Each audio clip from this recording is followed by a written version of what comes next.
Campbell a Bill Gates. Los empresarios en la historia del siglo XX, con Diana Uribe. Ustedes, en este momento, acaban de prender la radio, acaban de sintonizar un dial, están escuchando una voz.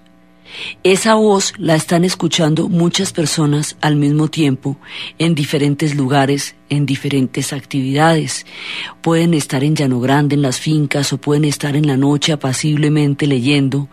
Están en muchos sitios haciendo muchas cosas y están escuchando todos una misma voz. Para que esto pueda suceder, para que se pueda estar escuchando, para que los mensajes lleguen, las transmisiones sean posibles, para que en un pequeño aparato, ustedes están escuchando esto, en un pequeño aparato, ya no se requiere que sea grandísimo. Hubieran tenido que tener una caja enorme, que hubieran tenido que esperar a que se calentara para poder prender la radio y escuchar el programa. Hubieran tenido que esperar un poco de tiempo y haberlo prendido con anterioridad, como los automóviles cuando hace mucho frío. Para que todo esto esté pasando, pueden escoger entre AM y FM, pueden cambiar de dial, pueden quedarse ahí, pero en todo caso pueden recibir señales claras sobre la voz que están escuchando. Todo esto pasa, entre otras cosas, porque un personaje, que es el que vamos a traer hoy, lo hizo posible, se lo inventó y lo añadió y lo creó. Se llama Edwin Howard Armstrong y él fue el inventor, prácticamente el padre de la radio moderna. Es el personaje de hoy, el último de los grandes inventores, el último de la serie de Edison y de Bell y de los grandes que crearon las revoluciones más importantes en la tecnología de lo que sería después ya de lo que va a ser todo el siglo XX. Pero este personaje es trágico. Ese personaje está marcado por las traiciones, por las peleas legales, por el talento, por la inventiva, por su lucha por las patentes, por los derechos, por las grandes compañías. Este personaje va a tener una vida turbulenta, llena de inconvenientes y de satisfacciones a la vez y de una curiosidad científica increíble. Este personaje es de los grandes, digamos, de los personajes que están reconocidos por la ciencia como aquellos que realmente aportaron a la tecnología del siglo XX. Este personaje fue el que se inventó lo que corrige las señales, los regeneradores que corrigen las señales y las purifican cuando las señales son transmitidas de una antena a otra, para que al retransmitirlas la señal se aclare. Por eso es que ustedes me están escuchando con claridad. Si no existieran los inventos de Armstrong, estarían escuchando una cantidad estática y una cantidad de ruidos y las señales no tendrían ninguna claridad. La tienen porque Armstrong se inventó el regenerador. Armstrong se inventaría los sistemas de tubos junto con De Forest, los primeros sistemas de tubos, y se inventaría lo más importante por lo que sería conocido, la FM. El sistema FM de radio, que es el sistema por el que funcionarían después los radares, por el que funcionan los estéreos, por el que funcionan los aviones, los transmisores, la televisión, todo eso tiene los sistemas de FM, y él se inventó todo eso. Se lo inventó en un mundo que tal vez no estaba todavía listo para llegar a comprender todos estos inventos, y solamente décadas después de su trágica muerte serían asimilados como una parte insustituible de la cultura y de la civilización actual. Un visionario, un inventor, un personaje con una genialidad única. Este personaje nos trae los días de radio, nos trae todas las figuras de lo que va a ser la radio. Cuando la radio aparece, ella es una hijita del telégrafo. En realidad lo que todo el mundo estaba buscando era el telégrafo. La idea era enviar mensajes y Marconi estaba ocupándose de ello. Entonces, el problema con la radio, porque por la misma vía que usted podía mandar los mensajes, por esa misma vía usted podía hacer transmisiones radiales, que eran un alambre con dos audífonos y un metal que se llamaba la galena, y ese metal, galena, es el que permite la transmisión, digamos, era el que permitía que se pudiera escuchar de un lado al otro del alambre. Pero el problema con estos mensajes era que todo el mundo los oía. Entonces, qué gracia, los mensajes se hacían para que fueran privados. Si yo le mando un telegrama a una persona, me interesa que solo esa persona la lea. La confidencialidad en los mensajes y en la correspondencia hacía que la radio fuera bastante cuestionable, porque es que si todos los mensajes los va a oír todo el mundo, entonces mi mensaje no será privado. Por esa razón no le paraban muchas bolas, porque no tenía un efecto práctico inmediato. Entonces, pensaban más bien era como un juego, digamos, empezaron a aparecer aficionados que empezaron a hacer experimentos con esto, y era una cosa más como un hobby, más como quien pasa todo un domingo en el garaje mecaniqueando.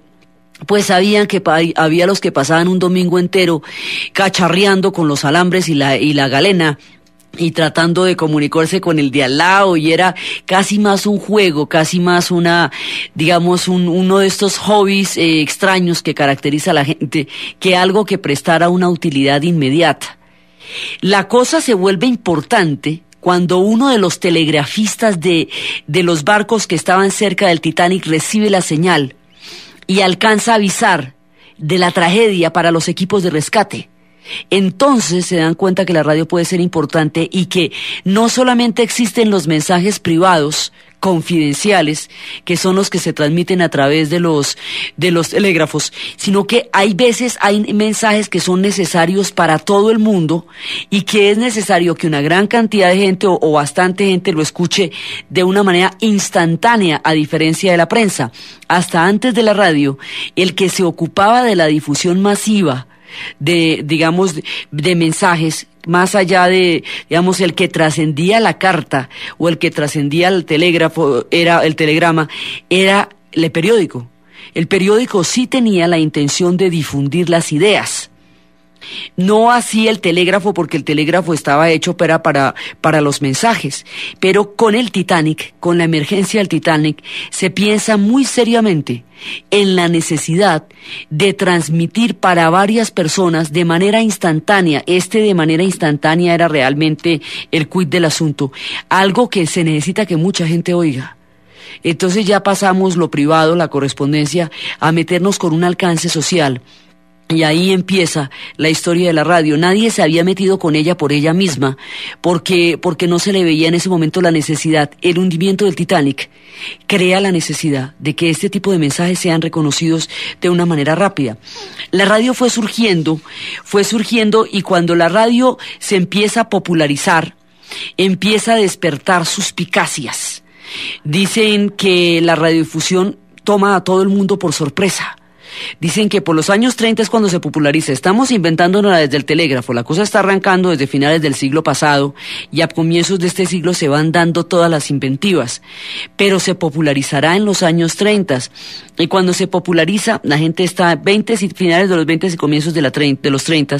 Cuando la radio se populariza, empieza a crear suspicacias. Dicen que si todas las personas produce tanto impacto la radiodifusión, la primera radiodifusión produjo tanto impacto como el ferrocarril. La gente decía que había un verdadero sentimiento de innovación, sí, pero hay una perplejidad muy grande, porque nadie estaba seguro de qué podía ser aquella novedad. Decían que la gente iba a dejar de leer. Cada vez que se inventa algo, creen que la gente va a dejar de leer. Que va a dejar de leer porque va a oír radio, que va a dejar de leer porque aparece la televisión, que va a dejar de leer porque aparecen los computadores, que va a dejar de leer porque... Y la literatura no ha terminado. Definitivamente no ha terminado. Se resiste al cine, se resiste a las antenas, se resiste a todo, porque puede que, digamos, sí, siempre sigue existiendo la literatura y siempre sigue existiendo el libro, pero la idea de que la gente iba a dejar de leer empieza desde cuando la radio se populariza. Dicen que escuchar todos al tiempo el mismo mensaje puede no ser bueno, porque qué tal que esos mensajes no sean edificantes y constructivos para la sociedad y todo el mundo los esté oyendo, que eso de estar oyendo todos el mismo mensaje puede ser peligroso. Eso, inclusive, llegaban a decir que la gente podría llegar a ponerse auriculares en la cabeza y de esa manera aislarse y andar sola por las calles sin meterse con nadie ni hablar con el de al lado. Entonces estaban advirtiendo de los peligros del Walkman. Esto estamos en los 20. Decían que entonces la gente iba a dejar de ir a los conciertos, porque ¿para qué si los podían escuchar por la radio? Decían que toda clase de suspicacias podían empezar a generar cambios impredecibles en la cultura.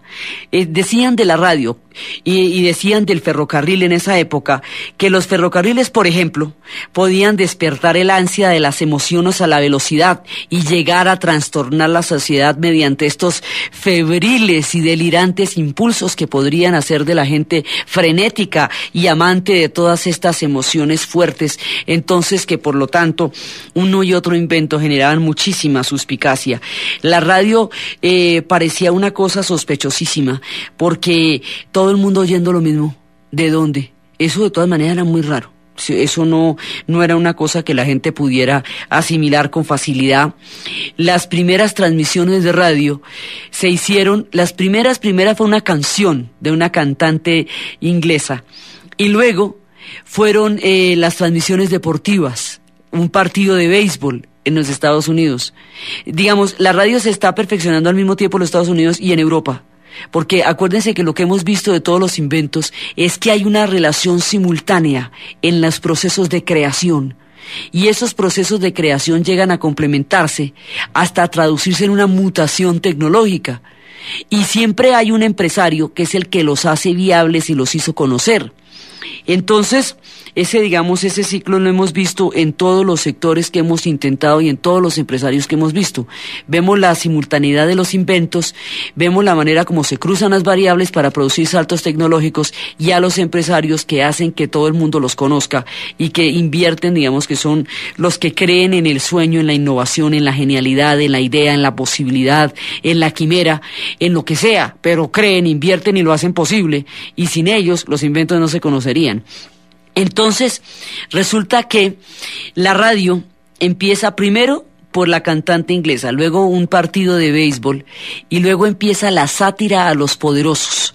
Esto de caricaturizar a los poderosos, eso sí es viejo como la radio. Es uno de sus primeros inventos y es una de las cosas que más va a popularizar mediante la ironía, mediante la comedia, mediante la sátira. Va a causar hilaridad y va a causar curiosidad en los oyentes y va a convertir a una masa de público en personas que habitualmente van a escuchar la radio y van a escuchar los programas de humor, las transmisiones deportivas, los discursos políticos, los cantos, y se va a crear un mundo sonoro, un mundo para los oídos, un mundo para la imaginación. Este mundo para la imaginación, este mundo del sonido, va a generar una cultura que Woody Allen mostraría en una película que se llamaría Los días de radio. Era a través de la radio que se escuchaban los mensajes también de una persona que busca a otra, de una persona que le quiere mandar un mensaje de amor a otro, la canción favorita que usted quiere volver a escuchar y que pone una y otra vez la radio para escucharla. La familia se uniría alrededor de la radio, y alrededor de la radio escucharían juntos las radionovelas, y las radionovelas enloquecerían a la audiencia y todo el mundo seguiría capítulo tras capítulo estas voces enigmáticas rodeadas de toda clase de efectos que simulaban tormentas, tempestades, amargos llantos, voces infantiles, dramas insondables que harían llorar a todo el mundo. La radio se vuelve un asunto emocional y la familia se une alrededor de la radio transmitirá las noticias, la radio convocará a las personas días. La radio anunciará las horas, anunciará la llegada del nuevo año, anunciará la llegada de la Navidad. Todavía en este momento, cuando ya faltan 5 para las 12, todo el mundo sintoniza es la radio, y ahí es lo que está esperando que le digan que viene el año nuevo, y es cuando la radio lo dice que se decreta que ha llegado el nuevo año.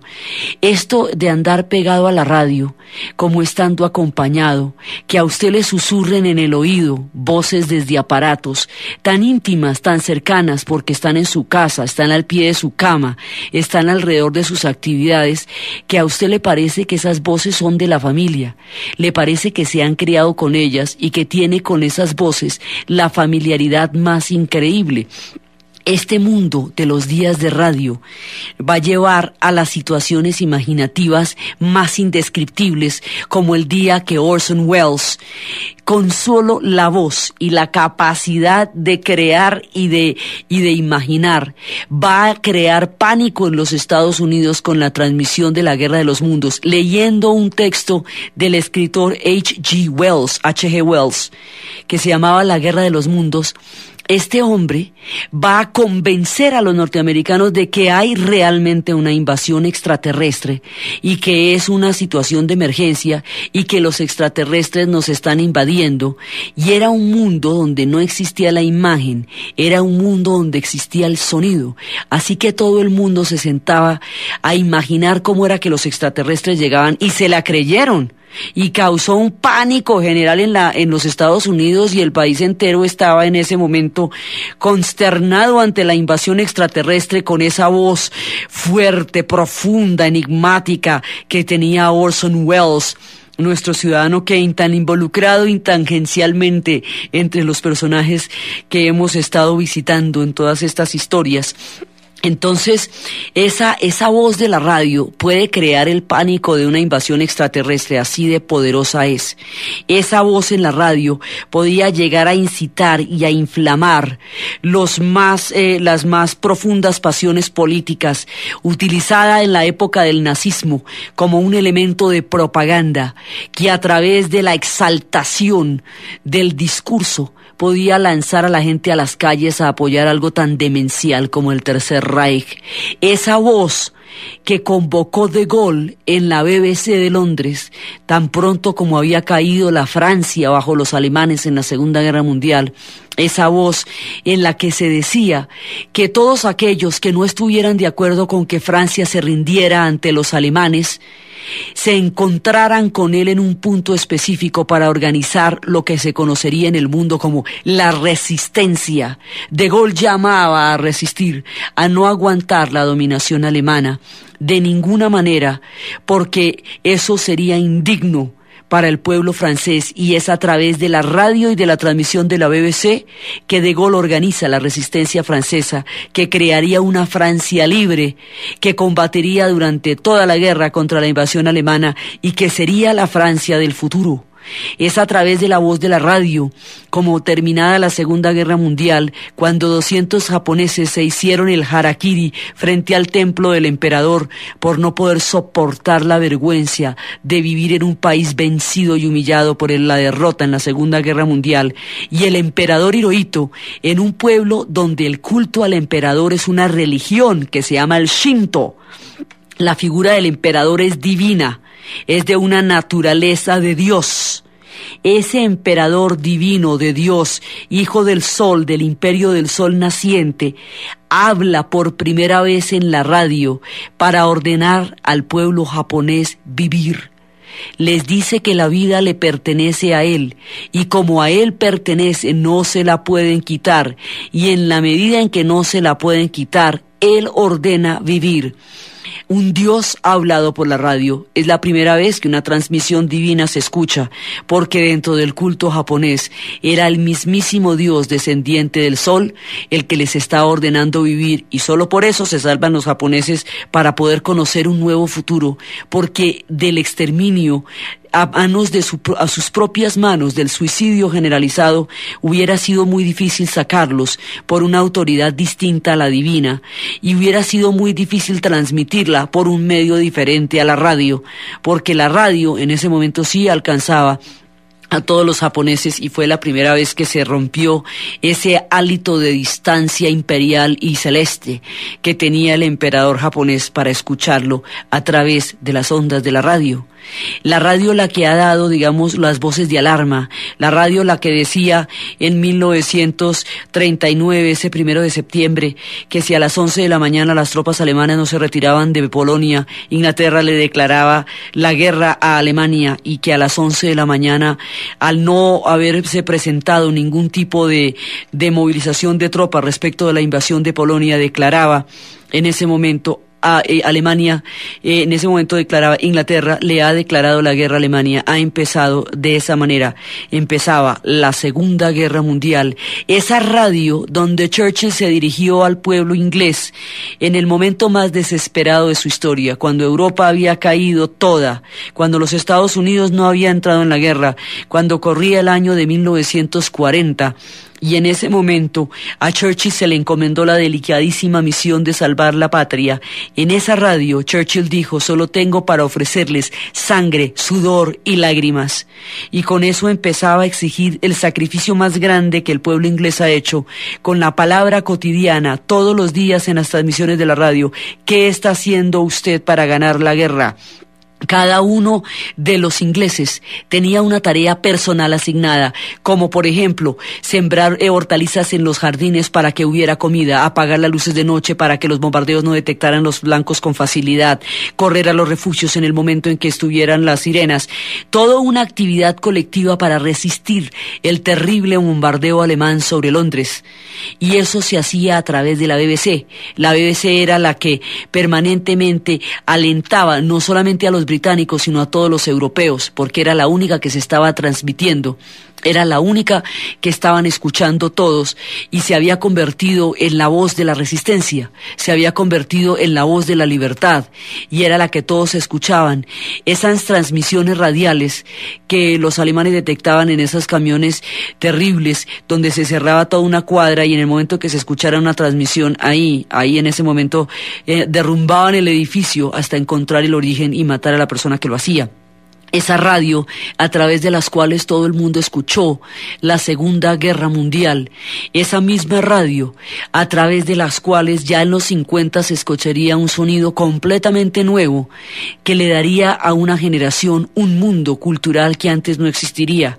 El sonido se llamaría el rock and roll. Lo que estaría surgiendo ahí sería un mundo para la juventud, porque entonces, en cualquier lugar de los Estados Unidos se podría escuchar ese ritmo frenético, y después en el mundo entero se escucharía ese ritmo frenético que en un principio hizo que a los discjockeys los apedrearan y que se considerara que era una música desenfrenada que llamaba a la locura, y que fue, de todas las expresiones que sucedieron en los años 60, la más difundida, la más conocida, porque para entonces todo el mundo tenía una radio y todo el mundo podía escuchar a los Beatles y a los Rolling Stones, y todo el mundo podría escuchar la música rock, y todo el mundo podría entender a través de las canciones de Bob Dylan que algo estaba pasando.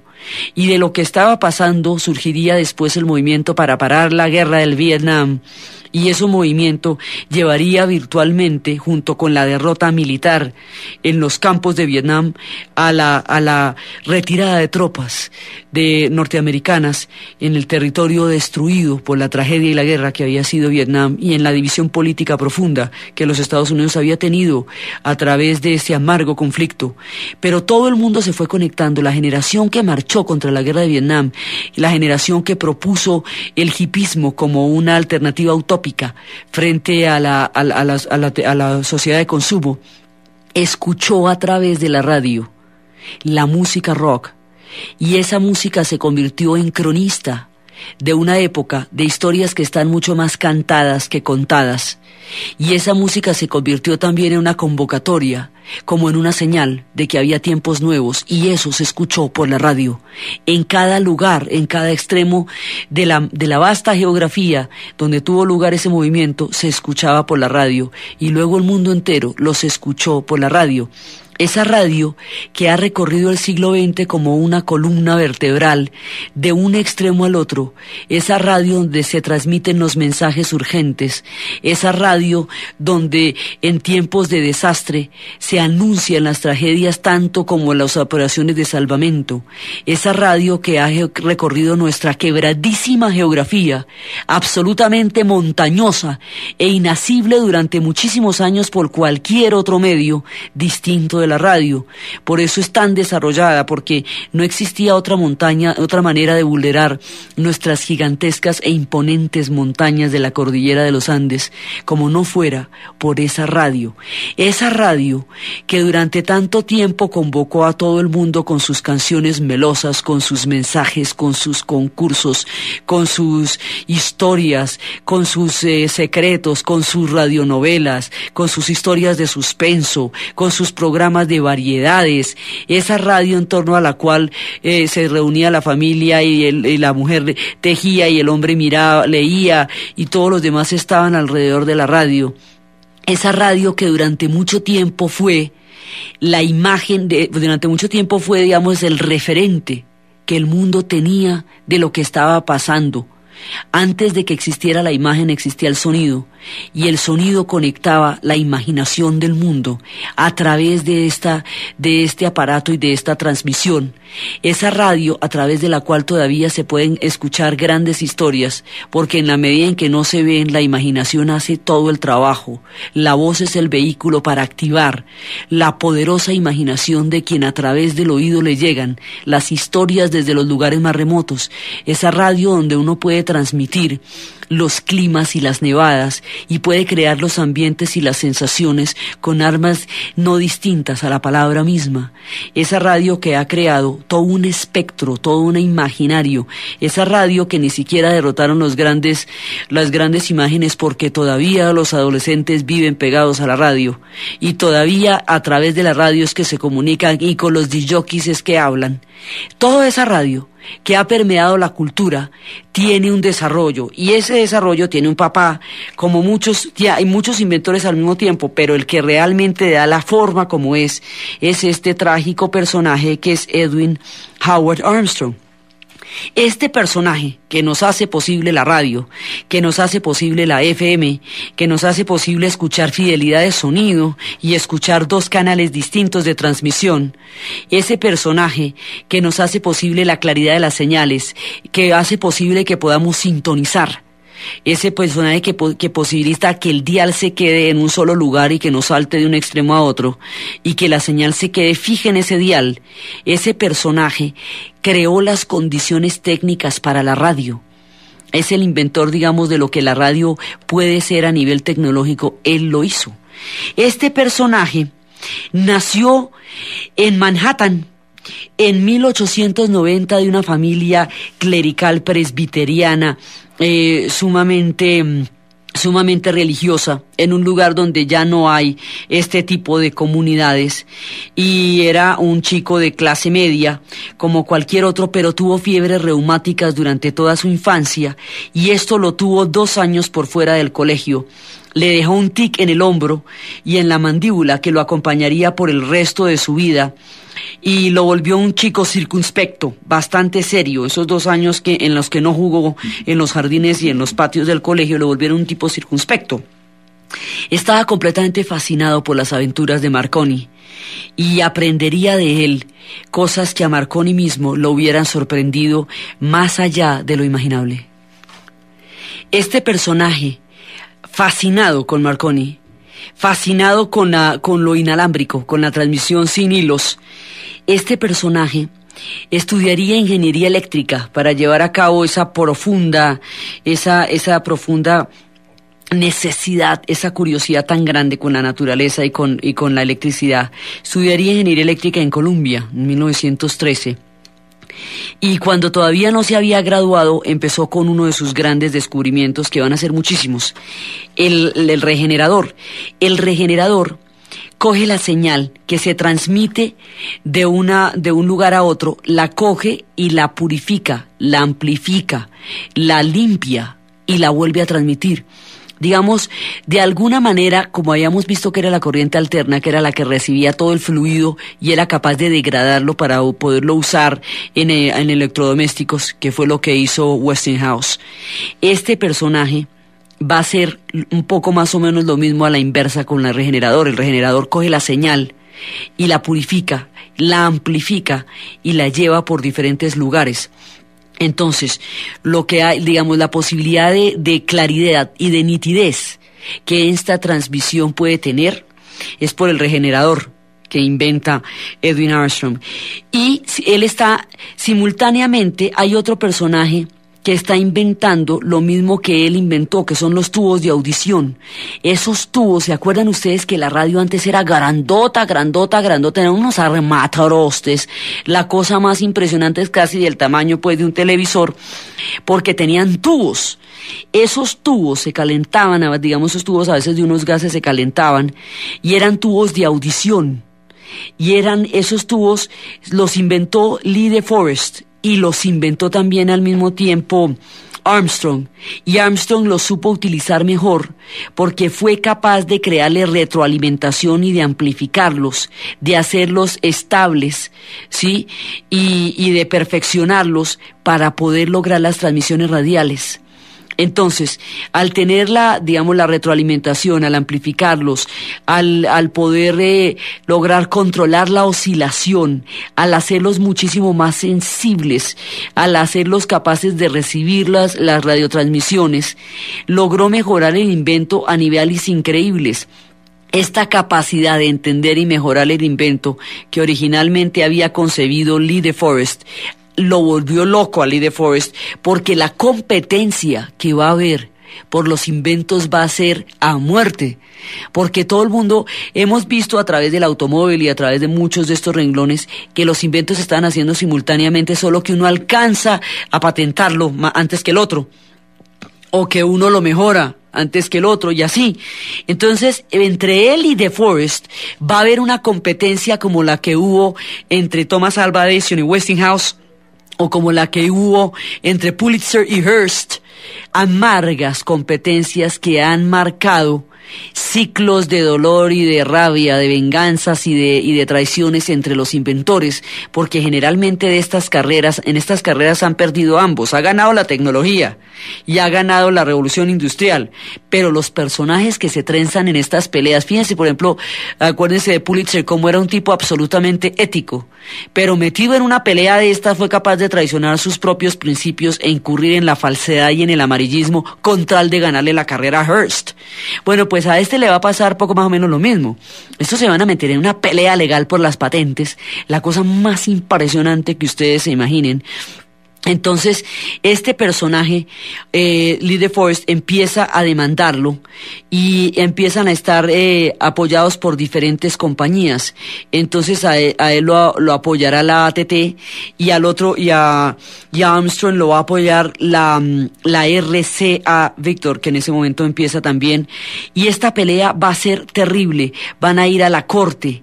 Y inclusive una época en que la pelea a nuestro amigo Armstrong lo va a apoyar Westinghouse y la RCA, y al otro lo va a apoyar la AT&T, pero finalmente en las cortes, primero una pelea la gana, otra la pierde, otra la gana, otra la pierde, y finalmente por una reglamentación técnica, casi por un desconocimiento técnico, por una falla pequeña, fallan a favor del Lee de Forest, y pierde la tutela, pierde la apelación, la pierde Armstrong. Entonces, bueno, ahí hay una batalla grave, la primera batalla que él va a perder, pero muchas tendrá a lo largo de su vida. Serán muchísimas las batallas en las cuales él se va a ver terriblemente envuelto. Va a trabajar mucho tiempo con la RCA, y el presidente de la RCA era David Sarnoff. David Sarnoff había pensado también, paralelamente a toda esta historia, que estos alambres de galena que habíamos visto y que posteriormente los tubos y todo eso se pueda meter entre una cajita. Y eso era una maravilla, porque entonces las transmisiones radiales podían ser portátiles y todo el mundo en sus hogares podría tener una de esas cajitas Inclusive decía él que la cosa podría llegar a tal punto que con un solo botón usted era capaz de sintonizar diferentes emisoras solamente con moverlo. La idea era fascinante, el vértigo que producía era aterrador. ¿Cómo sería posible captar estas señales, meterlas entre una caja y que se redujera todo al simple acto de mover un botón para poder cambiar de una emisora a otra? Aquello sonaba del otro mundo. Entonces eso lo estaba pensando muy seriamente David Sarnoff como una posibilidad real de modificar las cosas. Cuando se mete la radio entre esta caja, se mete a su casa. Y la radio que está al pie de la mesa de noche, que es el que lo despierta por la mañana, eso se estaba inventando en esa época, porque eso ya tiene que ver directamente con la intimidad del hogar. Usted puede estar solito con la radio, que además la radio le permite estar haciendo otras cosas porque no exige la atención de imagen, sino la capacidad imaginativa de estar siguiendo los cursos de la voz. Entonces, David Sarnoff es el empresario también, se mete en la RCA, él funda la RCA Víctor y va a ser su presidente, y su secretaria, Marion, va a ser la mujer de la cual se va a enamorar Armstrong. Y él se va a casar con Marion, la secretaria de Sarnoff, el presidente de la RCA Víctor. La RCA va a ser durante mucho tiempo alguien que va a apoyar los inventos y los experimentos de Armstrong, pero después la historia tendrá un amargo cambio y un final bastante dramático. Siguiendo con su inventiva, pues la primera finalmente la perdió. Sí, la perdió y bueno, gravísimo porque pierde la apelación, esa es la primera de sus grandes batallas. Pero él va a tener muchísimas batallas, va a enlistarse en las tropas de la Primera Guerra Mundial y va a ser comisionado como oficial para los cuerpos de señales y será enviado a París. En París va a hacer experimentos sobre la comunicación con el enemigo a través de ondas cortas para tratar de interceptarlas, y va a adaptar las técnicas a esas transmisiones, y va a hacer pruebas desde la Torre Eiffel, amplificando señales muy débiles a grados impresionantes de cobertura. Entonces, él va a estar metido en eso durante la Primera Guerra Mundial. Después de la guerra es que se va a casar con Marion McGuinness, que será la secretaria del presidente de la RCA, y empezará con su carrera con la RCA. Y de pronto se va a dar cuenta que la RCA quiere controlar las patentes, quiere, digamos, quitarle a las patentes. Entonces, primero empezará la guerra con DeForest, y la RCA lo va a acompañar. Pero luego la RCA le va a quitar a él, más adelante le va a quitar las patentes. Va a haber un momento en que cuando falla la tutela, digamos, el fallo de la corte, pierde el juicio por las señales de los tubos contra Lee DeForest en la primera parte, donde la RCA lo está apoyando a él y le está dando todo, y Westinghouse también lo está apoyando contra la contra la Americana de Telégrafos y Teléfonos, la AT&T, que era la que ha fundado Bell, ¿se acuerdan? Entonces, la compañía que ha fundado Bell era la que estaba acompañando a Lee DeForest. Es la que apoyaba a Lee DeForest, y la Westinghouse y la RCA estaban acompañando a Armstrong.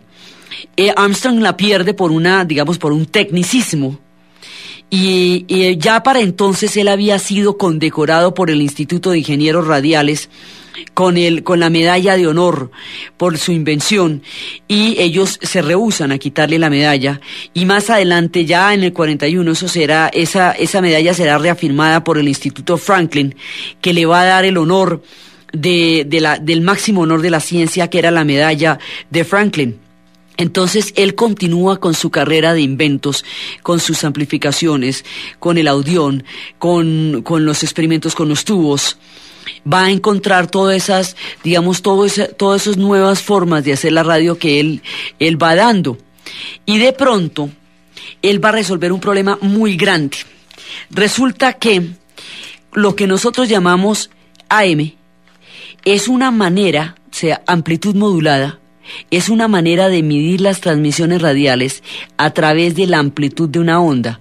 Digamos, eso que ustedes escuchan son ondas. Esas ondas tienen, digamos, una forma, ¿cierto?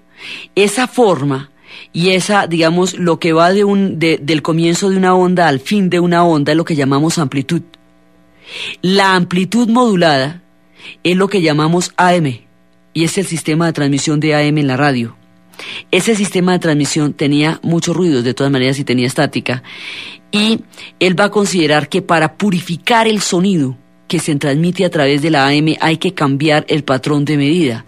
No vamos a medir las ondas por su amplitud, es decir, por el punto en que comienzan hasta el punto en que terminan. Más bien, vamos a estudiar otra manera de transmitir. O sea, vamos a cambiar completamente el sistema. Ese no lo vamos a modificar, vamos a cambiar todo. Vamos a medirlas más bien por la frecuencia. Cada vez que empieza una onda y termina una onda, entonces empieza una onda y termina una onda, ¿cierto? Luego empieza otra y termina, luego empieza otra y termina. Cuando una onda empieza y termina, y otra empieza y termina, y otra empieza y termina, ahí hay una frecuencia, que es, digamos, la distancia en el tiempo entre que una onda empieza y termina, y que se produzca otra que empiece y termine. Si nosotros, en lugar de transmitir por la amplitud, es decir, por el trayecto entre el comienzo y el fin de una onda, transmitimos por la frecuencia, es decir, por el tiempo que transcurre entre el momento en que una onda aparece y desaparece, entonces logramos una mayor fidelidad de sonido. Estamos transmitiendo en un espectro distinto. Ese espectro distinto, ese plano distinto, esa dimensión distinta, nos permite a nosotros mayor fidelidad de sonido. Y nos permite transmitir a través de dos canales, de manera que se escuche un sonido en un canal y otro en otro. Esto en la música hace que usted pueda escuchar las flautas en un lado, los violines en el otro, la batería en el otro lado. Sí, digamos, que pueda sentarse a escuchar música y a diferenciar los sonidos. A eso lo vamos a llamar FM, frecuencia modulada. Por eso es que se llama AM, se llama amplitud modulada, porque lo que se está amplificando es la onda desde donde empieza hasta donde acaba. Y la FM la vamos a llamar frecuencia modulada, que es la que va de la distancia en el tiempo entre una onda y otra. Entonces, la FM es el invento grande de Armstrong, digamos. Él tiene muchos descubrimientos, pero el que le vale la inmortalidad en la historia es la FM. En 1918 empieza con esto, digamos, y eso va a ser su gran descubrimiento. De ahí para adelante, él va a intentar demostrar cómo ese sistema es muchísimo más nítido, es muy superior tecnológicamente al sistema AM, y va a ver cómo va a lograr que eso se imponga, pero el querer imponer esto le va a traer amarguísimas historias. Aquí nos vamos a enfrentar a una gran paradoja. En el momento en que él descubre la FM, cuando Armstrong descubre la FM, estamos ya, pues él empezó a trabajarla desde el 18, pero digamos ya cuando empieza a traerla, ya cuando el sistema empieza, ya es en 1933, cuando lo tiene perfectamente perfeccionado, ya tiene arreglado el problema de la recepción de los transmisores, ya puede lograr transmitir, aunque haya tormentas, ofrecer una fidelidad de sonido mucho mayor. Ahí en ese momento estamos en la depresión, ¿no? Son los 30. Entonces la depresión en Norteamérica implica que hay, por supuesto, una imposibilidad de gasto, porque está francamente pues pasando por una de las más severas crisis de la economía, si no la más, que ha tenido la historia norteamericana. Cambiar los aparatos para adaptarlos al sistema FM implicaría una inversión económica colosal que en tiempos de la Gran Depresión era muy poco probable que se lograra. Entonces, para no cambiar los aparatos, para no aceptar el cambio de la tecnología, para no aceptar que habría que adaptar todo el sistema de radiotransmisión, que en ese momento ya en los 30 ya se ha popularizado la radio. Acuérdense que empezamos jugando con la radio casi como bricolaje en los tiempos del telégrafo, y luego fue un problema de aficionados, luego fue un secreto militar, durante la Primera Guerra Mundial, que eso no le contaban a nadie. Luego empezaron las transmisiones, primero de una cantante, luego de partidos de béisbol, luego de discursos políticos, luego de sátiras y humor, criticando e imitando las voces de los poderosos y de los personajes para divertir a la gente, porque la radio también divierte, eso es de las cosas que más hace. Luego la radio se populariza y hace parte de la cultura. Y al hacer parte de la cultura, ya la radio AM está en todas partes, metida en la cajita, ya con sus tubitos y todo, pero metida en la grandota ella y todo, pero metida en la cajita portátil, ya siendo capaz de entrar a todas partes. La radio se ha popularizado como un reguero de pólvora. Mucha gente tiene radio, muchísima gente tiene radio. Cambiar al sistema de FM nos va a implicar un problema de marca mayor tan grande que la RCA Victor, que fue la que patrocinó y que le dio todo el apoyo durante tantos años a Armstrong para llevar a cabo todos sus descubrimientos. El presidente de la RCA Victor, David Sarnoff, que fue durante 25 años un gran amigo de la casa de Armstrong, cuya secretaria fue la esposa de Armstrong, Marion.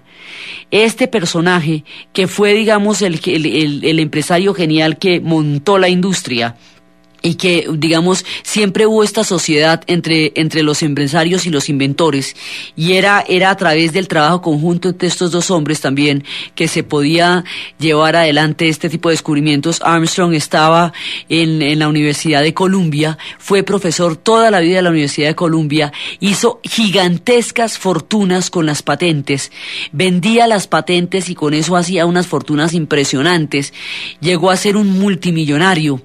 Hizo de las patentes su manera de vivir, pero como hacía tantos inventos, entonces al vender una patente, lo que le daba era la posibilidad para inventar 100 cosas más. Digamos, no era que él al vender la patente se quedara sin el invento, porque es que él podía hacer miles de inventos. Él fue el que solucionó casi todos los problemas técnicos de la radio. La transmisión, la oscilación, la limpieza de frecuencia, la capacidad de mantener estable una transmisión, la capacidad de poder ser sintonizados, todo eso, todos los problemas técnicos, digamos, hay toda una tecnología que hace posible que ustedes escuchen esa voz. Esa tecnología es la que creó Armstrong, resolviendo problemas, como hacía Howard Hughes con los aviones.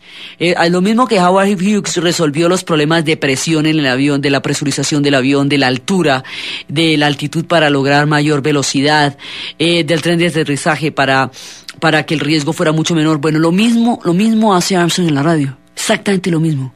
Entonces el otro va viendo cómo las señales se pueden hacer más claras, más estables, cómo se pueden manejar de mejor manera, y eso más adelante, y una vez solucionados todos estos problemas técnicos que Armstrong le dio a la radio, una vez solucionado todo eso, más adelante la radio se va a transistorizar, es decir, se van a inventar circuitos pequeñitos donde todo esto esté completamente, contenido, pero ya no en esos tubotes grandotes de estos aparatos todos armatrostosos, sino en pequeñas unidades. Por eso es que las radios pueden ser pequeñitas hoy día, y de estos pequeños circuitos donde está contenido todo lo necesario para la transmisión de la radio, de esos pequeños circuitos es que hay un primito hermano de eso que se llama el chip, y de ese primito hermano el chip es que van a nacer los computadores. Tremendo. Esa es la tercera mutación en la revolución industrial. Entonces, porque antes la radio era así de grande, que es, digamos, como un viejo chiste que le tenían a la tecnología soviética, de un hombre parado en la Plaza Roja con un par de maletas del tamaño de antiguos baúles de abuela. Entonces, un admirador de la tecnología rusa le comentaba a un amigo cómo ellos habían resuelto todos los problemas. Le preguntó qué horas eran. El hombre le dio la hora satelital, la hora en cada uno de los países, junto con el calendario lunar, con el calendario solar. Le dio la hora, le dio los equinoccios, le dio todo. Y le preguntaron qué eran esas dos maletas, y el hombre dijo, las pilas. Entonces, precisamente para evitar estos problemas de las caricaturas de la tecnología soviética fue que se crearon los transistores. para sacar esos radios de esos tamaños enormes y armatrostudos y volverlos pequeñitos, y por eso usted me puede estar escuchando desde una cajita pequeñita, la puede tener ahí puesta, la puede tener entre el bolsillo, la puede tener ahí al lado, usted escoge el tamaño porque existe la tecnología del transistor. Pero antes del transistor, lo que existían eran estos tubos. Sin Armstrong, ninguna de las cosas hubiera podido ser posible, porque él resolvió tantos problemas técnicos para la transmisión radial como problemas técnicos para la aviación comercial resolvió Howard Hughes. Son personajes que se pasaron la vida pensando cómo resolver problemas. Entonces vamos a resolver problemas de frecuencia, de transmisión, vamos a resolver problemas de nitidez, vamos a resolver problemas de comunicación, de dial, de diferentes, de ser capaces de sintonizar diferentes emisoras. Entonces cada vez que ustedes cambian rápidamente para ver qué está sonando en las otras emisoras, eso es Armstrong. Cada vez que ustedes escuchan esta transmisión, eso es Armstrong. Cada vez que la música suena bien y ustedes pueden escuchar sus canciones favoritas en la radio y pueden diferenciar a través de una transmisión radial dónde están los violines y dónde los chelos, eso es Armstrong. Lo escuchan todo el día, lo llevan pegado a la oreja. Lo llevan en las noticias, lo llevan en la música, lo llevan en la capacidad de estar cambiando de emisoras cuando ustedes se montan en el carro y el carro tiene programadas las emisoras que a ustedes les gustan y empiezan a cambiar de botones de un lado al otro, empiezan a digitar los botones de un lado al otro. Eso es Armstrong, la capacidad de cambiar todo eso. Lo van llevando también. El que lo salva de un trancón, que es la radio, ese es Armstrong. El que lo salva de quitar la fatigosa sensación de soledad cuando se llega a la casa y se prende la radio, uno siente que está acompañado, ese es Armstrong. El que les permite soñar todavía, ese es Armstrong. Entonces, cuando sucede que la RCA Victor entiende que para cambiar, para adoptar la tecnología de la FM, va a tener que cambiar todos los aparatos de recepción, en ese momento le declara la guerra a Armstrong. Y le declara la guerra a Armstrong, ¿cómo? Se la declara, primero que todo, bloqueando las transmisiones de FM. Por eso la AM se va a popularizar muchísimo más que el FM, porque la RCA, que fue la mismísima compañía que apoyó todo el desarrollo del proyecto, lo va a imposibilitar. Y con el poder que tiene en ese momento, lo va a hacer, digamos, mediante una cantidad de peleas legales, va a lograr bloquearlo, va a lograr que las transmisiones de FM queden restringidas a campos mínimos, mientras que las transmisiones de AM no tienen ningún tipo de limitaciones, porque en esto no solamente la tecnología limita, también la ley, las sentencias de la Corte. Todo aquello que es extraño a la tecnología misma se puede convertir y puede ser usado como un obstáculo contra la difusión de este sistema que es el de la FM. Entonces, primero le quiere quitar las patentes, la licencia, digamos los derechos, la patente. Entonces empieza a pelear por la patente y quiere que sea la RCA la que sea reconocida con la patente y no la persona de Armstrong, que fue él solito, única y exclusivamente él, el que se inventó la FM. Porque él fue el que le hizo digamos, todo el estudio de la inventiva para poderlo lograr. Más adelante, digamos, ya solamente hasta los 40, ya durante la Segunda Guerra Mundial, es que se va a permitir, ¿cómo era la pelea de tenaz? Que empezamos en el 33 y solamente hasta 1940, es que se va a permitir la primera estación de FM. Y eso la va a poner él de su propio bolsillo, en el Hudson River, y va a ser la primera transmisión en el río Hudson, de ahí hasta los Alpes, y eso, digamos, y eso se va a volver un problema federal. Ahora, durante la Segunda Guerra Mundial, las transmisiones en FM él las va a dar totalmente gratis, porque es su contribución al ejército norteamericano y a la guerra. Entonces la FM tendrá las frecuencias de limitado poder solamente en manos del ejército, porque ahí en ese momento las transmisiones de FM son de carácter militar reservado por la guerra. Y por un lado, y por el otro lado, esas transmisiones de FM son la base del radar. Y después lo que va a ser la televisión tiene que tener el sistema de FM, porque las televisiones tienen ese sistema también. Ya los vientos que vendrán después, todos tienen como base la tecnología del FM. Entonces, pero la tecnología del FM para que se popularice. Eso se va a popularizar en los 50, finales de los 50 y en los 60. Ya en los 60 es que la tecnología de la FM va a tener todo el alcance y la capacidad de difusión, pero esto empezó en los 30, digamos, podríamos haber dispuesto esa tecnología desde 1930, solo que la pelea legal, la pelea por ahogar el sistema para evitar el costo y la inversión que significaría adaptar y asumir tecnológicamente el sistema FM cuando todas las radios estaban funcionando con el sistema AM. Para evitar eso, es decir, por un motivo puramente económico, primero le intentan quitar la licencia y luego le logran activar las leyes en su contra de manera tal que las transmisiones de FM queden tan restringidas por la ley que sean virtualmente inexistentes. Entonces, no porque no se puedan, sino porque la ley las prohíbe, las restringe. Por eso los circuitos de FM fueron durante mucho tiempo minoritarios y serían, digamos, y sería la AM la que más se conocería, porque esa es la pelea de la RCA contra Armstrong, quien daría una amarguísima batalla. Ahora, esta batalla era particularmente amarga porque es que era contra la madre patria, ¿me entiende? Era contra la RCA, donde él había trabajado toda una vida, donde él había hecho los inventos, donde él había peleado sus grandes batallas con el apoyo de la RCA, que fue la que lo apoyó contra DeForest, la RCA y la Westinghouse que lo apoyaron contra DeForest. Y habían perdido esa pelea aún con el apoyo de esta poderosa compañía.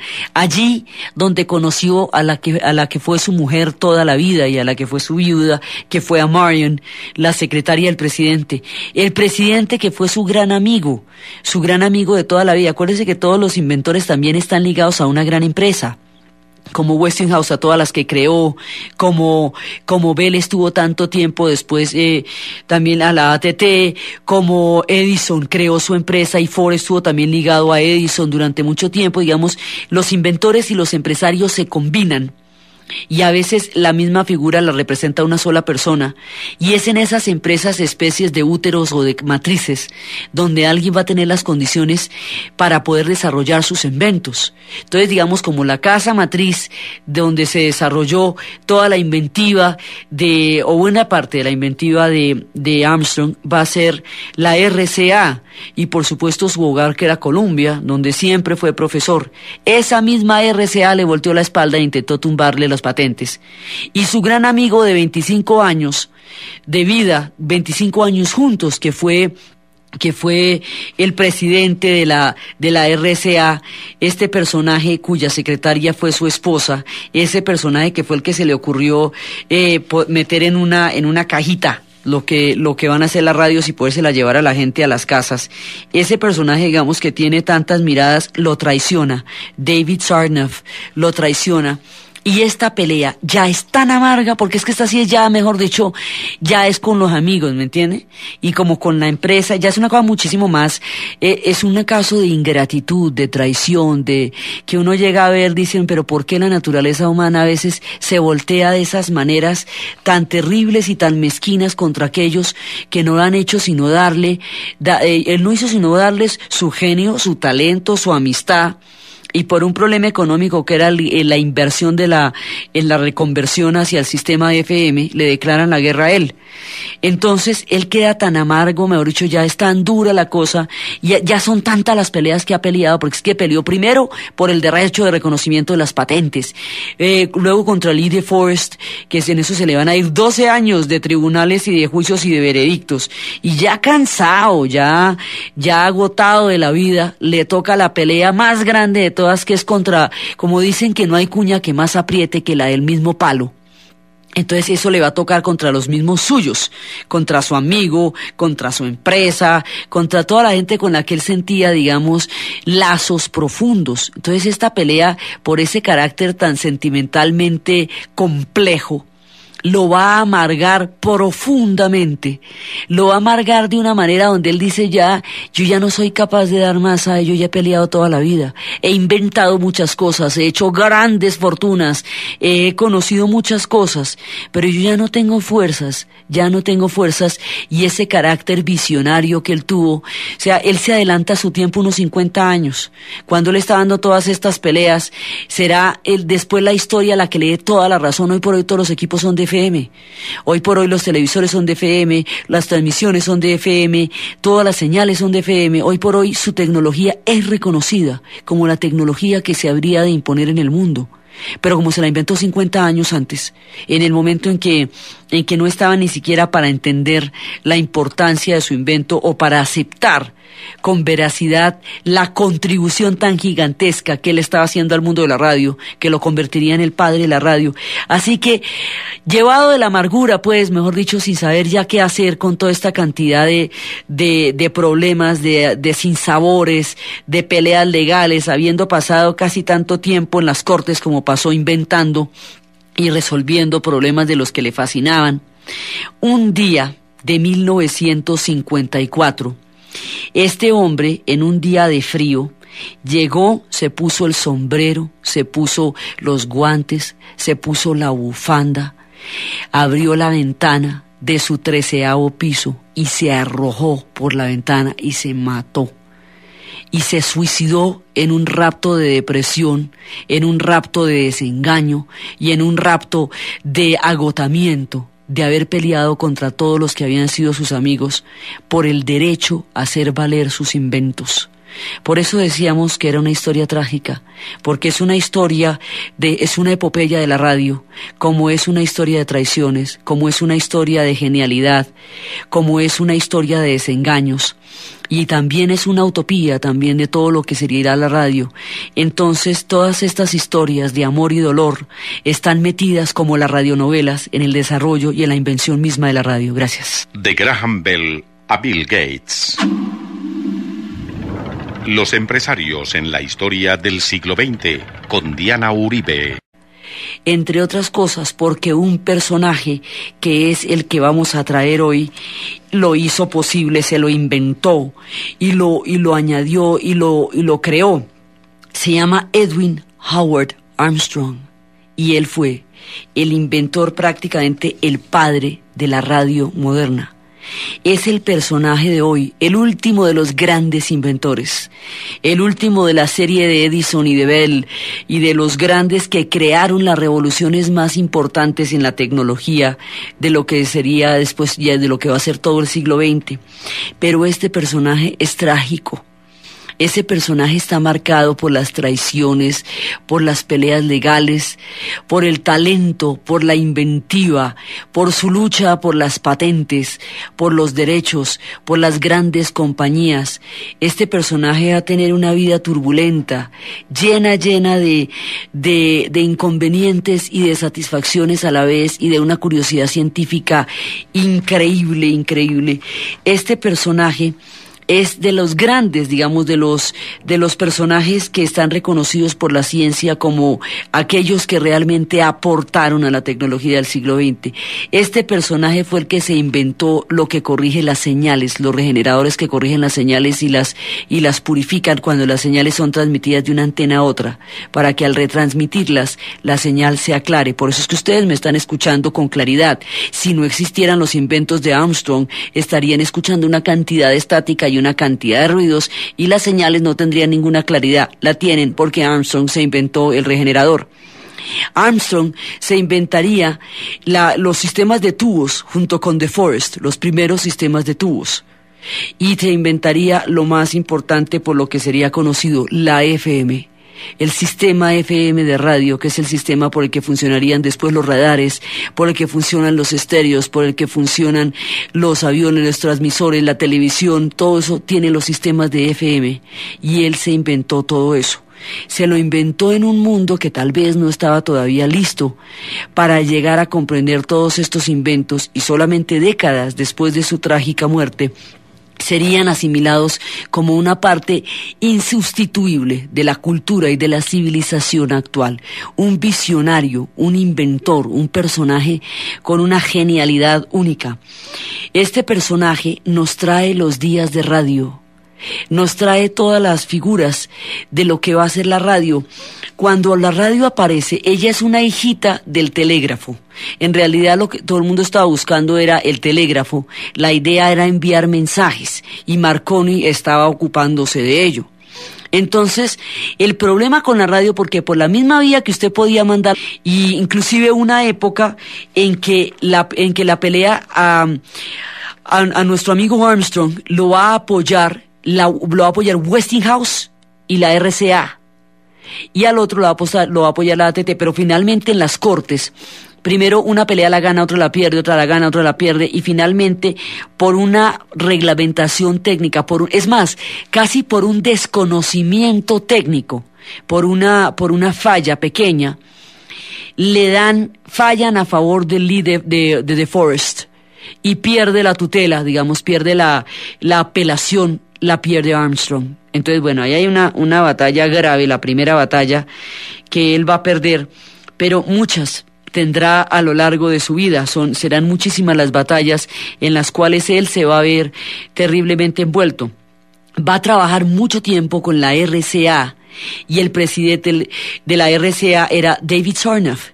David Sarnoff había pensado también, paralelamente a toda esta historia, que estos alambres de galena que habíamos visto y que posteriormente los tubos y todo eso se pueda meter entre una cajita.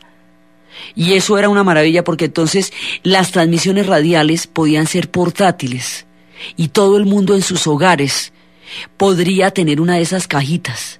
Inclusive decía él que la cosa podría llegar a tal punto que con un solo botón usted era capaz de sintonizar diferentes emisoras solamente con moverlo. La idea era fascinante, el vértigo que producía era aterrador.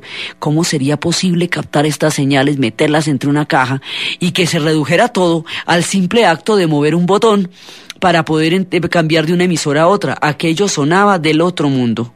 Entonces eso lo estaba pensando muy seriamente David Sarnoff como una posibilidad real de modificar las cosas. Cuando se mete la radio entre esta caja, se mete a su casa.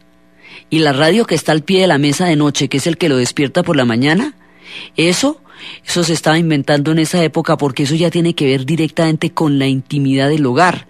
Usted puede estar solito con la radio, que además la radio le permite estar haciendo otras cosas porque no exige la atención de imagen, sino la capacidad imaginativa de estar siguiendo los cursos de la voz.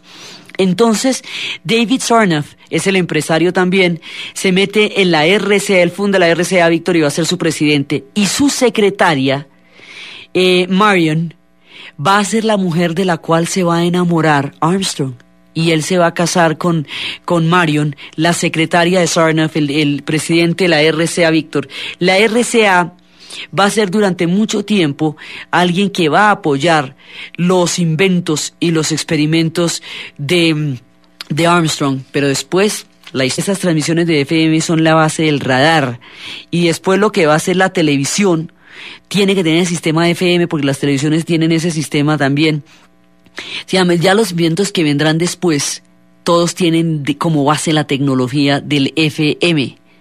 Entonces, pero la tecnología del FM, para que se popularice, eso se va a popularizar en los 50, finales de los 50 y en los 60. Ya en los 60 es que la tecnología de la FM va a tener todo el alcance y la capacidad de difusión. Pero esto empezó en los 30, digamos, podríamos haber dispuesto esa tecnología desde 1930, solo que la pelea legal, la pelea por ahogar el sistema, para evitar el costo y la inversión que significaría adaptar y asumir tecnológicamente el sistema FM cuando todas las radios estaban funcionando con el sistema AM. Para evitar eso, es decir, por un motivo puramente económico, primero le intentan quitar la licencia y luego le logran activar las leyes en su contra, de manera tal que las transmisiones de FM queden tan restringidas por la ley que sean virtualmente inexistentes. Entonces, no porque no se puedan, sino porque la ley las prohíbe, la restringe. Por eso los circuitos de FM fueron durante mucho tiempo minoritarios y serían, digamos, y sería la M la que más se conocería, porque esa es la pelea de la RCA contra Armstrong, quien daría una amarguísima batalla. Ahora, esta batalla era particularmente amarga porque es que era contra la madre patria, ¿me entiende? Era contra la RCA, donde él había trabajado toda una vida, donde él había hecho los inventos, donde él había peleado sus grandes batallas con el apoyo de la RCA, que fue la que lo apoyó contra The Forest, la RCA y la Westinghouse que lo apoyaron contra The Forest. Y habían perdido esa pelea aún con el apoyo de esta poderosa compañía. Allí donde conoció a la que fue su mujer toda la vida y a la que fue su viuda, que fue a Marion, la secretaria del presidente. El presidente que fue su gran amigo de toda la vida. Acuérdense que todos los inventores también están ligados a una gran empresa, como Westinghouse a todas las que creó, como Bell estuvo tanto tiempo después también a la AT&T, como Edison creó su empresa y Ford estuvo también ligado a Edison durante mucho tiempo. Digamos, los inventores y los empresarios se combinan. Y a veces la misma figura la representa una sola persona, y es en esas empresas especies de úteros o de matrices donde alguien va a tener las condiciones para poder desarrollar sus inventos. Entonces, digamos, como la casa matriz donde se desarrolló toda la inventiva o buena parte de la inventiva de Armstrong, va a ser la RCA, y por supuesto la onda desde donde empieza hasta donde acaba. Y la FM la vamos a llamar frecuencia modulada, que es la que va de la distancia en el tiempo entre una onda y otra. Entonces, la FM es el invento grande de Armstrong. Digamos, él tiene muchos descubrimientos, pero el que le vale la inmortalidad en la historia es la FM. En 1918 empieza con esto, digamos, y eso va a ser su gran descubrimiento.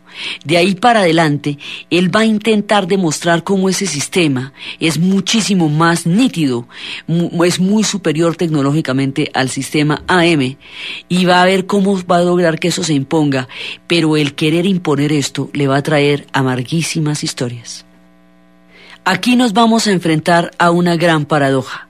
En el momento en que él descubre la FM, cuando Armstrong descubre la FM, estamos ya, pues él empezó a trabajarla desde el 18, pero digamos ya cuando empieza a traerla, ya cuando el sistema empieza, ya es en 1933, cuando lo tiene perfectamente perfeccionado, ya tiene arreglado el problema de la recepción de los transmisores, ya puede lograr transmitir, aunque haya tormentas, ofrecer una fidelidad de sonido mucho mayor.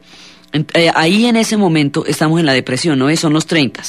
Entonces la depresión en Norteamérica implica que hay, por supuesto, un nivel de una imposibilidad de gasto, porque está francamente pues pasando por una de las más severas crisis de la economía, si no la más, que ha tenido la historia norteamericana. Cambiar los aparatos para adaptarlos al sistema FM implicaría una inversión económica colosal que en tiempos de la Gran Depresión era muy poco probable que se lograra. Entonces, para no cambiar los aparatos, para no aceptar el cambio de la tecnología, para no aceptar que habría que adaptar todo el sistema de radiotransmisión, que en ese momento ya en los 30 ya se ha popularizado la radio. Acuérdense que empezamos jugando con la radio casi como bricolaje en los tiempos del telégrafo, y luego fue un problema de aficionados, luego fue un secreto militar durante la Primera Guerra Mundial, que eso no le contaban a nadie. Luego empezaron las transmisiones, primero de una cantante, luego de partidos de béisbol, luego de discursos políticos, luego de sátiras y humor, criticando e imitando las voces de los poderosos y de los personajes para divertir a la gente, porque la radio también divierte, eso es de las cosas que más hace. Luego la radio se populariza y hace parte de la cultura. Y al hacer parte de la cultura, ya la radio AM está en todas partes, metida en la cajita, ya con sus tubitos y todo, pero metida en la grandota. Realmente da la forma como es este trágico personaje que es Edwin Howard Armstrong. Este personaje que nos hace posible la radio, que nos hace posible la FM, que nos hace posible escuchar fidelidad de sonido y escuchar 2 canales distintos de transmisión, ese personaje que nos hace posible la claridad de las señales, que hace posible que podamos sintonizar, ese personaje que posibilita que el dial se quede en un solo lugar y que no salte de un extremo a otro, y que la señal se quede fija en ese dial, ese personaje creó las condiciones técnicas para la radio. Es el inventor, digamos, de lo que la radio puede ser a nivel tecnológico. Él lo hizo. Este personaje nació en Manhattan en 1890 de una familia clerical presbiteriana sumamente religiosa, en un lugar donde ya no hay este tipo de comunidades, y era un chico de clase media como cualquier otro, pero tuvo fiebres reumáticas durante toda su infancia, y esto lo tuvo 2 años por fuera del colegio. Le dejó un tic en el hombro y en la mandíbula que lo acompañaría por el resto de su vida, y lo volvió un chico circunspecto, bastante serio. Esos 2 años en los que no jugó en los jardines y en los patios del colegio lo volvieron un tipo circunspecto. Estaba completamente fascinado por las aventuras de Marconi y aprendería de él cosas que a Marconi mismo lo hubieran sorprendido más allá de lo imaginable. Este personaje, fascinado con Marconi, fascinado con lo inalámbrico, con la transmisión sin hilos, este personaje estudiaría ingeniería eléctrica para llevar a cabo esa profunda necesidad, esa curiosidad tan grande con la naturaleza y con la electricidad. Estudiaría ingeniería eléctrica en Columbia en 1913. Y cuando todavía no se había graduado, empezó con uno de sus grandes descubrimientos, que van a ser muchísimos: el regenerador. El regenerador coge la señal que se transmite de un lugar a otro, la coge y la purifica, la amplifica, la limpia y la vuelve a transmitir. Digamos, de alguna manera, como habíamos visto que era la corriente alterna, que era la que recibía todo el fluido y era capaz de degradarlo para poderlo usar en electrodomésticos, que fue lo que hizo Westinghouse. Este personaje va a ser un poco más o menos lo mismo a la inversa con el regenerador. El regenerador coge la señal y la purifica, la amplifica y la lleva por diferentes lugares. Entonces, lo que hay, digamos, la posibilidad de claridad y de nitidez que esta transmisión puede tener. David Sarnoff había pensado también, paralelamente a toda esta historia, que estos alambres de galena que habíamos visto y que posteriormente los tubos y todo eso se pueda meter entre una cajita. Y eso era una maravilla, porque entonces las transmisiones radiales podían ser portátiles y todo el mundo en sus hogares podría tener una de esas cajitas. Inclusive decía él que la cosa podría llegar a tal punto que con un solo botón usted era capaz de sintonizar diferentes emisoras solamente con moverlo. La idea era fascinante, el vértigo que producía era aterrador. ¿Cómo sería posible captar estas señales, meterlas entre una caja y que se redujera todo al simple acto de mover un botón para poder cambiar de una emisora a otra? Aquello sonaba del otro mundo. Entonces eso lo estaba pensando muy seriamente David Sarnoff como una posibilidad real de modificar las cosas. Cuando se mete la radio entre esta caja, se mete a su casa. Y la radio que está al pie de la mesa de noche, que es el que lo despierta por la mañana, eso se estaba inventando en esa época, porque eso ya tiene que ver directamente con la intimidad del hogar. Usted puede estar solito con la radio, que además la radio le permite estar haciendo otras cosas porque no exige la atención de imagen, sino la capacidad imaginativa de estar siguiendo los cursos de la voz. Entonces, David Sarnoff es el empresario también, se mete en la RCA, él funda la RCA Victor y va a ser su presidente, y su secretaria, Marion, va a ser la mujer de la cual se va a enamorar Armstrong, y él se va a casar con Marion, la secretaria de Sarnoff, el presidente de la RCA Victor. La RCA va a ser durante mucho tiempo alguien que va a apoyar los inventos y los experimentos de Armstrong, pero después la historia tendrá un amargo amargo cambio y un final bastante dramático. Siguiendo con su inventiva, pues la primera finalmente la perdió. Sí, la perdió y bueno, gravísimo porque pierde la apelación, esa es la primera de sus grandes batallas. Pero él va a tener muchísimas batallas. Va a entrar va a enlistarse en las tropas de la Primera Guerra Mundial y va a ser comisionado como oficial para los cuerpos de señales y será enviado a París. En París va a hacer experimentos sobre la comunicación con el enemigo a través de ondas cortas para tratar de interceptarlas, y va a adaptar las técnicas a esas transmisiones, y va a hacer pruebas desde la Torre Eiffel, amplificando señales muy débiles a grados impresionantes de cobertura. Entonces, él va a estar metido en la galena, y ese metal, galena, es el que permite la transmisión, digamos, el que permitía que se pudiera escuchar de un lado al otro del alambre. Pero el problema con estos mensajes era que todo el mundo los oía. Entonces, qué gracia, los mensajes se hacían para que fueran privados. Si yo le mando un telegrama a una persona, me interesa que solo esa persona la lea. La confidencialidad en los mensajes y en la correspondencia hacía que la radio fuera bastante cuestionable, porque es que si todos los mensajes los va a oír todo el mundo, entonces mi mensaje no será privado. Por esa razón no le paraban muchas bolas, porque no tenía un efecto práctico inmediato. Entonces, pensaban más bien era como un juego, digamos, empezaron a aparecer aficionados que empezaron a hacer experimentos con esto, y era una cosa más como un hobby, más como quien pasa todo un domingo en el garaje mecaniqueando. Pues sabían que había los que pasaban un domingo entero cacharreando con los alambres y la galena, y tratando de comunicarse con el de al lado, y era casi más un juego, casi más uno de estos hobbies extraños que caracteriza a la gente, que algo que prestara una utilidad inmediata.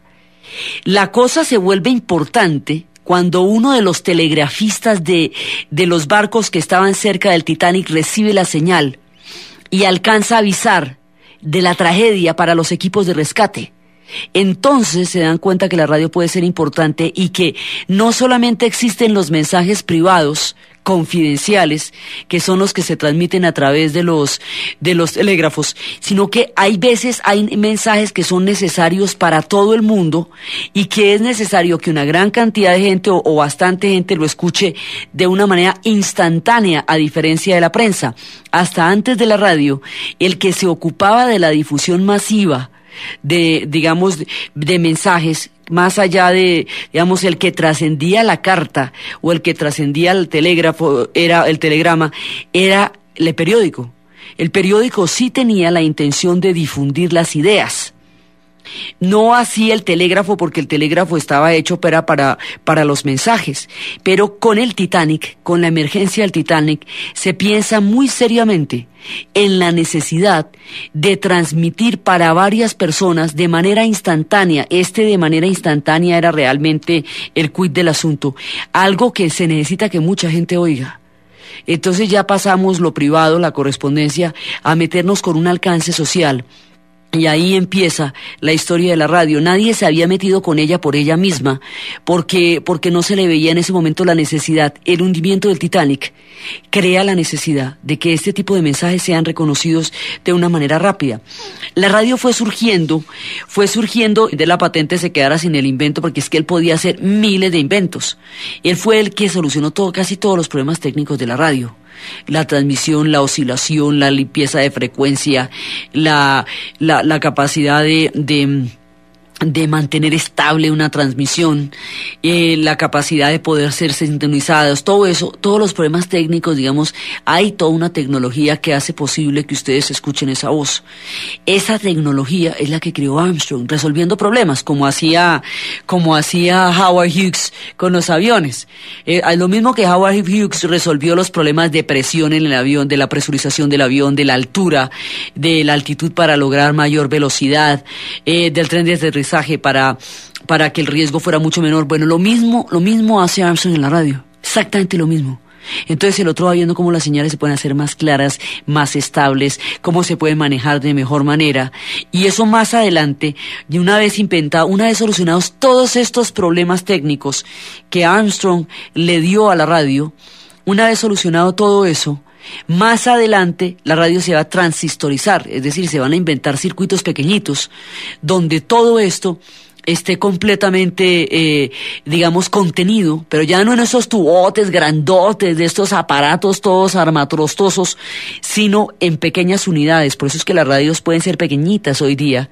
Y de estos pequeños circuitos donde está contenido todo lo necesario para la transmisión de la radio, de esos pequeños circuitos es que hay un primito hermano de eso que se llama el chip.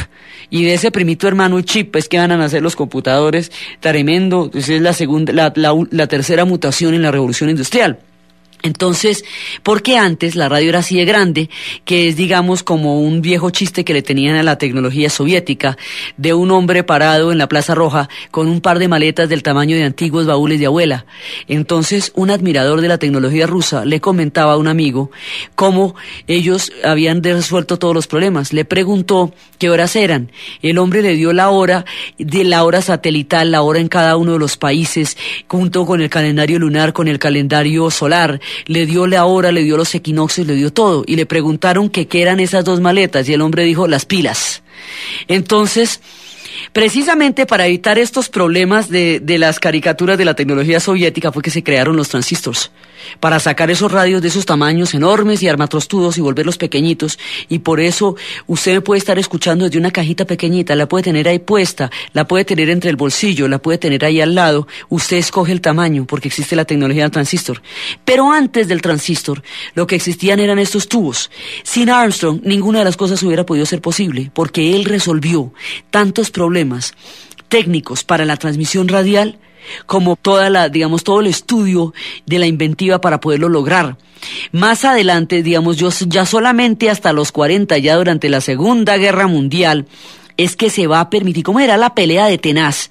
Que empezamos en el 33 y solamente hasta 1940 es que se va a permitir la primera estación de FM.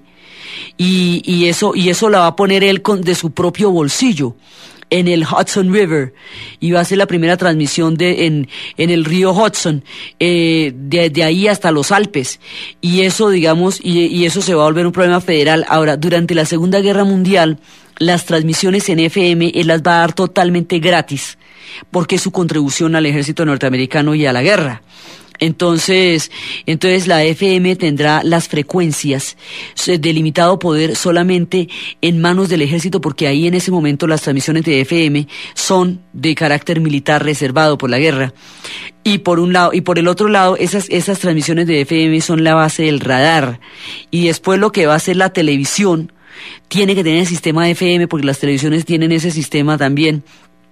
Ya los vientos que vendrán después, todos tienen como base la tecnología del FM. Entonces, pero la tecnología del FM, para que se popularice, eso se va a popularizar en los 50, finales de los 50 y en los 60.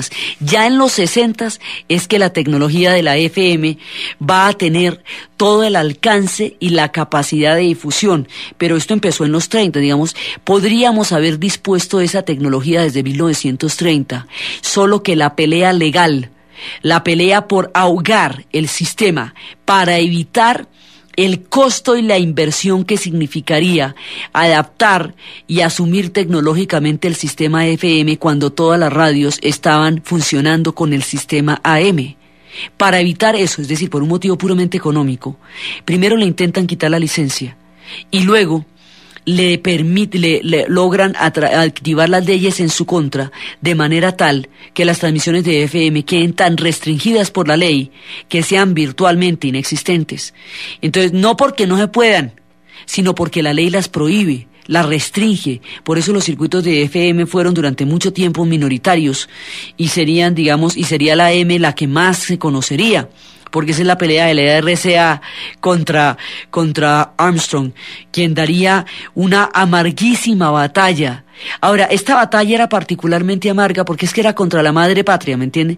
Era contra la RCA, donde él había trabajado toda una vida, donde él había hecho los inventos, donde él había peleado sus grandes batallas con el apoyo de la RCA, que fue la que lo apoyó contra De Forest, la RCA y la Westinghouse, que lo apoyaron con las emociones fuertes, entonces que por lo tanto uno y otro invento generaban muchísima suspicacia.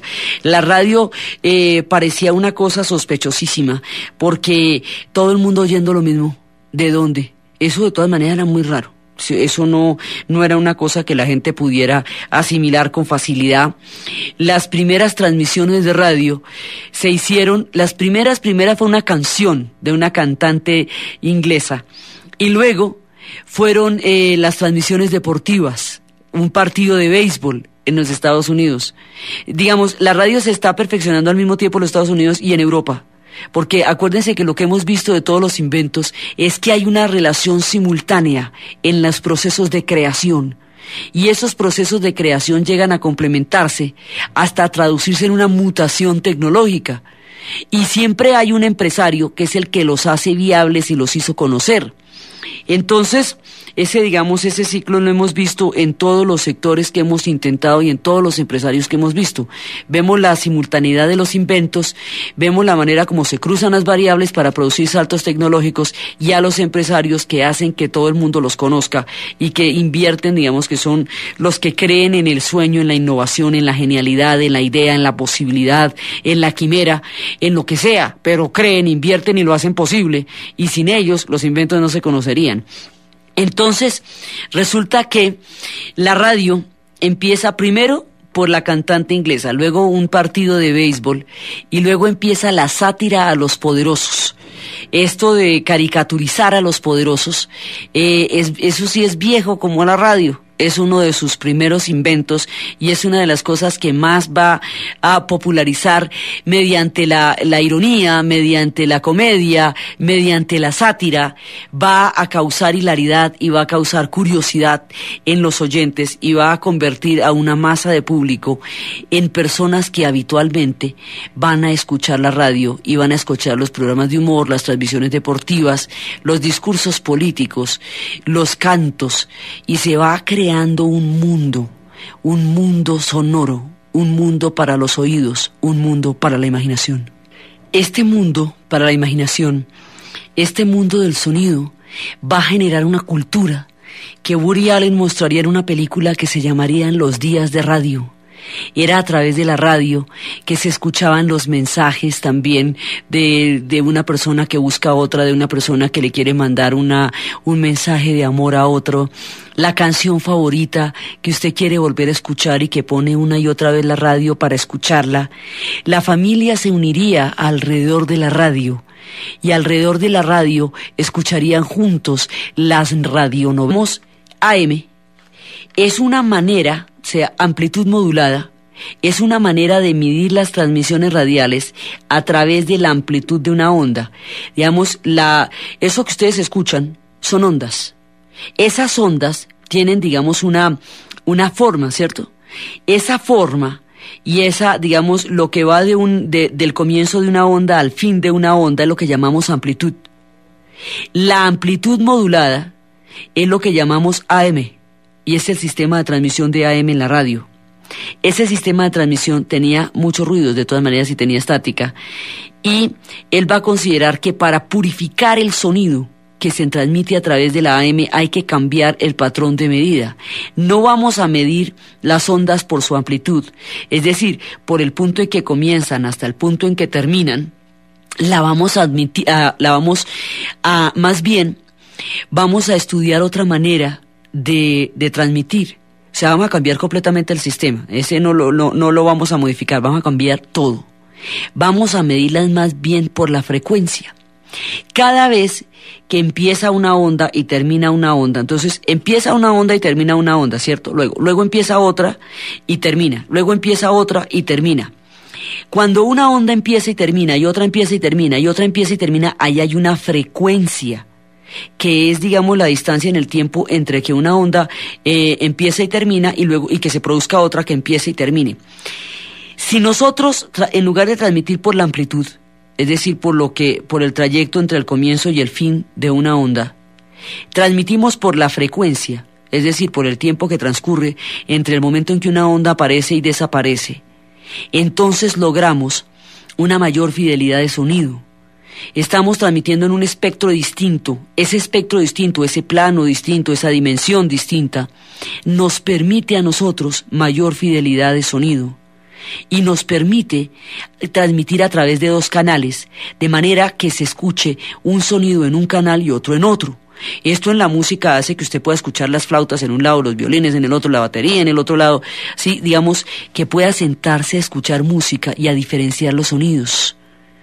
A eso lo vamos a llamar FM, frecuencia modulada. Por eso es que se llama AM, se llama amplitud modulada, porque lo que se está amplificando es la onda desde donde empieza hasta donde acaba.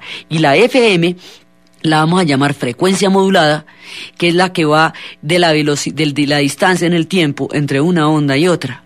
Entonces, la FM es el invento grande de Armstrong, digamos. Él tiene muchos descubrimientos, pero el que le vale la inmortalidad en la historia es la FM. En 1918 empieza con esto, digamos, y la invasión extraterrestre, así de poderosa es. Esa voz en la radio podía llegar a incitar y a inflamar las más profundas pasiones políticas, utilizada en la época del nazismo como un elemento de propaganda que a través de la exaltación del discurso podía lanzar a la gente a las calles a apoyar algo tan demencial como el Tercer Reich. Esa voz que convocó de Gaulle en la BBC de Londres, tan pronto como había caído la Francia bajo los alemanes en la Segunda Guerra Mundial, esa voz en la que se decía que todos aquellos que no estuvieran de acuerdo con que Francia se rindiera ante los alemanes, se encontraran con él en un punto específico para organizar lo que se conocería en el mundo como la resistencia.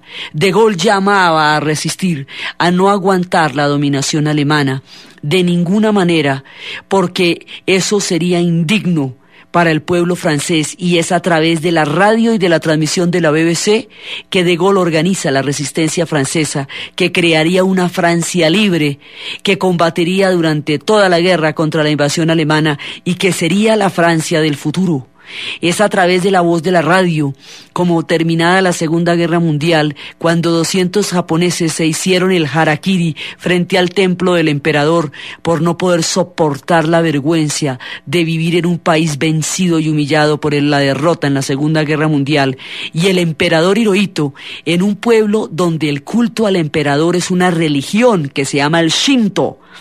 La figura del emperador es divina, es de una naturaleza de Dios. Ese emperador divino de Dios, hijo del sol, del imperio del sol naciente, habla por primera vez en la radio para ordenar al pueblo japonés vivir.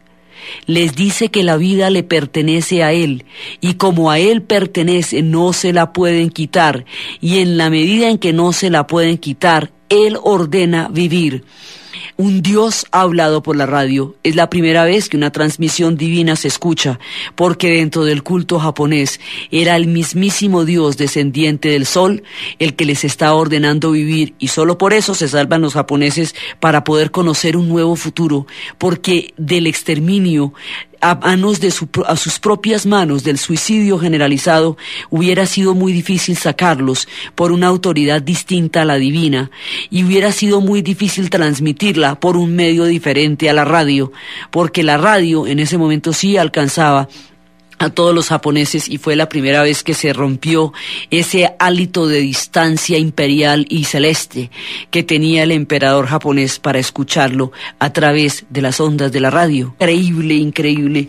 Este personaje es de los grandes, digamos, de los personajes que están reconocidos por la ciencia como aquellos que realmente aportaron a la tecnología del siglo XX. Este personaje fue el que se inventó lo que corrige las señales, los regeneradores que corrigen las señales y las purifican cuando las señales son transmitidas de una antena a otra, para que al retransmitirlas la señal se aclare. Por eso es que ustedes me están escuchando con claridad.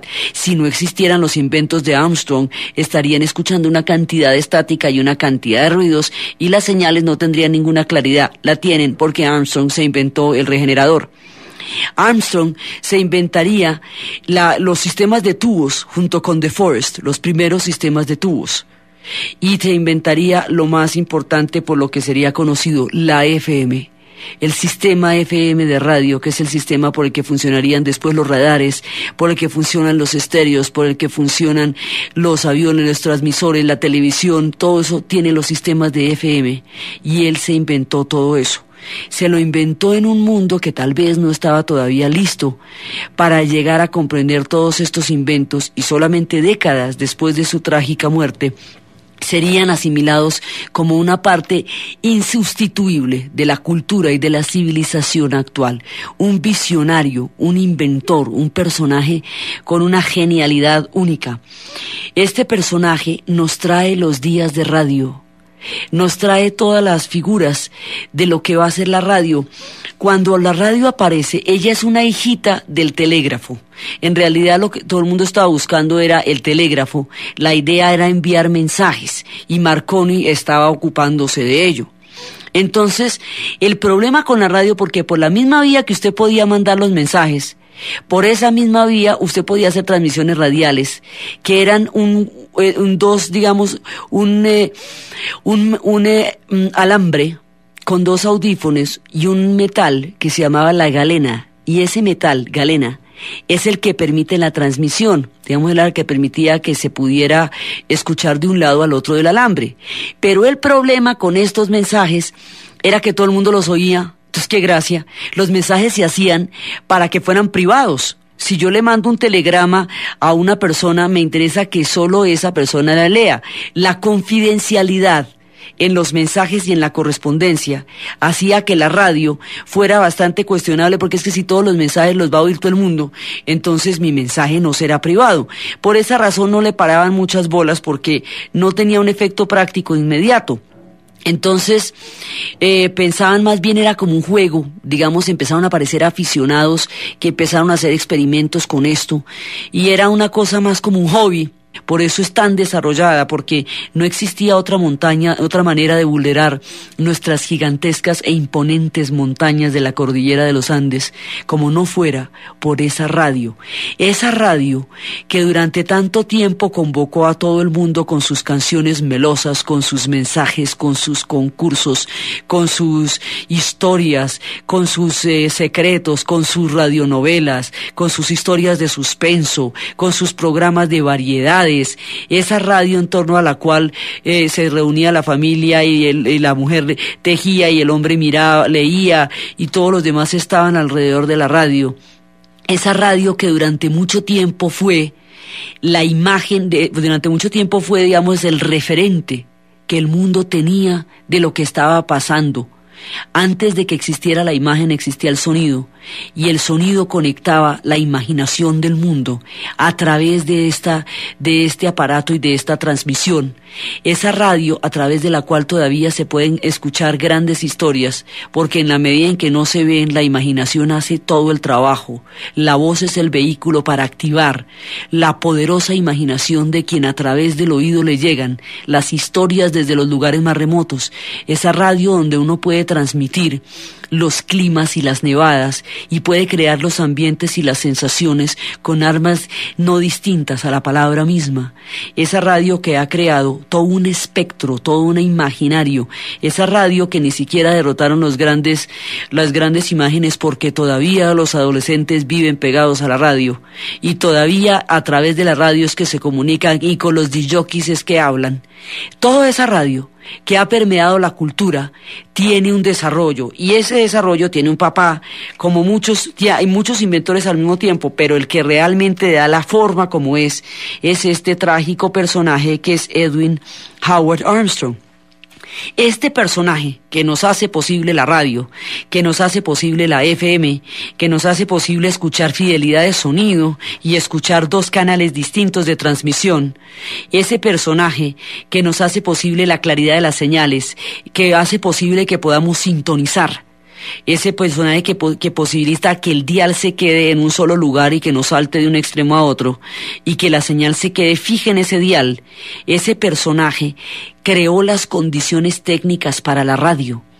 Es el inventor, digamos, de lo que la radio puede ser a nivel tecnológico. Él lo hizo. Este personaje nació en Manhattan en 1890 de una familia clerical presbiteriana sumamente religiosa, en un lugar donde ya no hay este tipo de comunidades, y era